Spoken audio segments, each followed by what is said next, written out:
What are you going to get from joining my Patreon? Well, you'll get full drawing tutorials teaching you coloured pencil techniques. You'll receive everything you need to follow along with the tutorials, a high resolution image, line art image and a full materials list.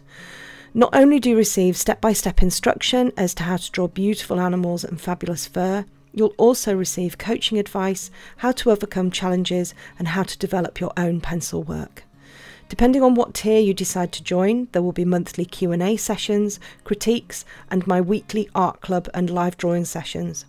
So if you're a hobby artist or you're wanting to start your own pet portrait business or are a more experienced artist wanting to develop your skills, my Patreon is going to be a massive help for you. Following are just a few examples of how I teach. I'm going to come over the top of it, but underneath there is still this colour. So what I'm going to do is I'm just going to bring in a light layer of the brown ochre.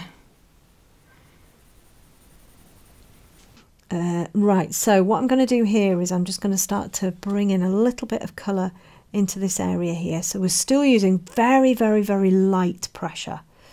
You know, it's important that it's very light pressure.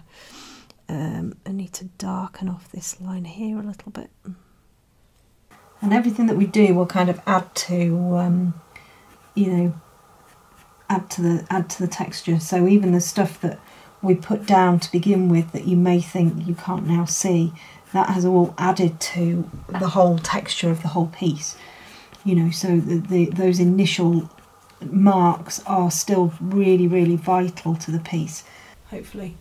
So, you know, there's nothing wrong with Fabriano, it's a fantastic paper, but the light fast really, really does allow you to work with different kinds of, it's made for the light fast pencils, but it allows you to use all of your different types of pencils in there as well. So I've got something like I've got a Pablo here. Pablos go down so smoothly. So you know, you're sort of trying to make everything look like it is on the photograph, but you've no chance really, because you've got to get all of the layers and the tones and all of that type of stuff in, and that's just going to take a little bit of time.